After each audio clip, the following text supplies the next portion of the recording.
Bismillahirrahmanirrahim. Assalamualaikum warahmatullahi wabarakatuh. Kami dari Kumpulan 6 akan membentangkan tentang kerangka TPAC. Terusnya, ini adalah merupakan adik kumpulan kami. Yang pertama, Fatih Rawah binti Muhammad Zaid. Yang kedua, Mainur Hanis binti Mia Abdul Latif. Yang ketiga, saya Nurul Alisa binti Samsudin. Yang keempat, Nur Dayana Fakihah binti Muhammad Zohan. Yang kelima, Ashifah binti Azman. Dan yang keenam, Nurul Nazira binti Meskam. Ini adalah merupakan kandungan yang ada dalam presentation ni. Pertama, komponen TPAC, pengetahuan TPAC, langkah pengajaran dan juga rumusan. Terusnya. Okey, yang seterusnya, antara komponen TPAC yang ada adalah yang pertama pengetahuan kandungan, iaitu pengetahuan pengajar terhadap kandungan yang akan disampaikan kepada pelajar. Pengajar perlu menguasai kandungan seperti konsep, teori, idea-idea, rangka kerja, keterangan dan bukti serta amalan-amalan yang diperlukan. Contohnya pengajar tu perlulah melihat kepada kurikulum sekolah, contohnya KSPK, sebelum memulakan sesuatu pembelajaran. Yang kedua, pengetahuan pedagogi, iaitu pengetahuan tentang jenis-jenis pedagogi yang boleh digunakan untuk menyokong pengajaran yang berkesan. Pengajar membuat kajian terhadap teori-teori pedagogi secara khusus supaya dapat menghasilkan suasana PDP yang berkualiti. Contohnya,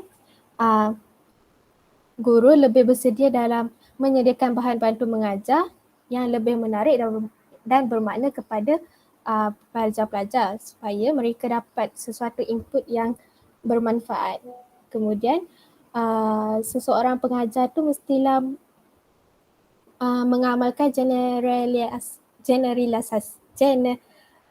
generalisasi atau membuat pemindahan pembelajaran dalam situasi terkini supaya murid tu lebih peka terhadap situasi zaman sekarang.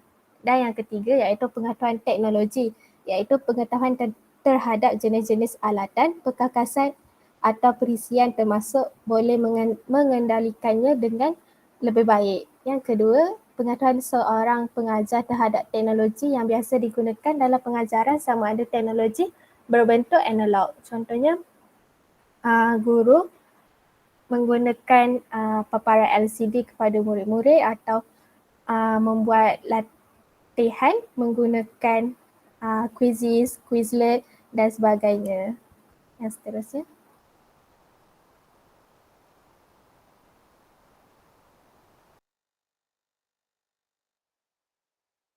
Baiklah, yang seterusnya adalah pengetahuan TPAC.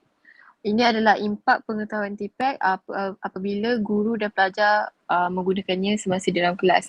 Yang pertama, TPAC merupakan kaedah yang mampu untuk menilai adakah seseorang guru itu sudah bersedia dalam mengaplikasikan teknologi pendidikan ke dalam kelasnya.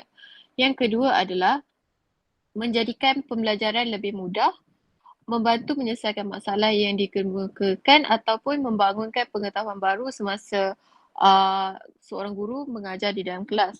Yang ketiga adalah TPAC adalah panduan asas kepada guru untuk memberikan kemungkinan untuk bereksperimen dengan ICT.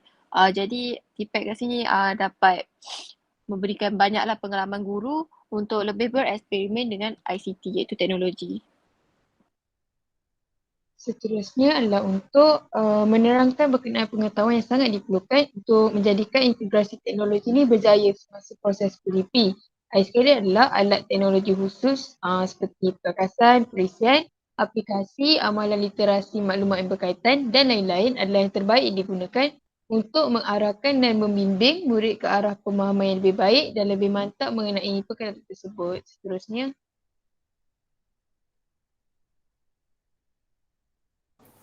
Seterusnya contoh pengajaran yang boleh dilakukan oleh guru berdasarkan kerangka TPAC tersebut adalah yang pertama, guru perlulah mengetahui pengetahuan kandungan yang akan disampaikan kepada murid. Sebagai contoh, langkah pengajaran adalah guru menggunakan kaedah bercerita di dalam bilik darjah dan juga guru dapat mengaplikasikan pembelajaran digital sebagai salah satu rancangan pengajaran di dalam kelas. Yang kedua, guru juga perlulah mengetahui pengetahuan tentang jenis-jenis pedagogi yang boleh digunakan dalam sesi pengajaran. Contohnya, guru menggunakan kaedah menyoal tentang haiwan yang terdapat dalam cerita untuk menjadikan pembelajaran itu lebih berkesan dan bermakna. Yang ketiga adalah guru juga hendaklah mengetahui pengetahuan teknologi iaitu termasuk jenis-jenis alatan, perkakasan atau perisian. Hal ini akan membantu dan memudahkan guru serta murid. Contohnya paparan gambar haiwan serta bunyi haiwan dengan menggunakan peralatan LCD. Antara langkah pengajaran yang boleh dilaksanakan oleh guru, sebagai contoh, kami ambil tunjang kerohanian, sikap dan nilai iaitu yang mengandungi standard pembelajaran PM 6.1.3 iaitu menunjukkan sikap hormat kepada orang lain. Contohnya kaedah bercerita tersebut, tajuk ceritanya adalah biri-biri yang nakal. Langkah pertama ialah guru memulakan pengajaran dengan memperkenalkan jenis-jenis haiwan terlebih dahulu dengan menggunakan paparan skrin LCD di papan putih. Kemudian guru menyoal semula murid apakah jenis haiwan yang telah ditunjukkan tersebut dan setelah itu murid dapat menjawab soalan dan guru meneruskan lagi pembelajarannya dengan menceritakan kisah yang bertajuk biri-biri yang nakal. Yang keempat, guru membacakan kisah tersebut dengan menggunakan buku digital dengan memaparkan buku tersebut di skrin LCD dengan penuh semangat dan bersertakan latar bunyi suara haiwan. Seterusnya, guru dengan penuh semangat membaca cerita tersebut kepada kanak-kanak dan akhir sekali setelah selesai bercerita, guru menggunakan aplikasi seperti Quizizz untuk mengetahui tahap kefahaman kanak-kanak terhadap cerita yang telah disampaikan.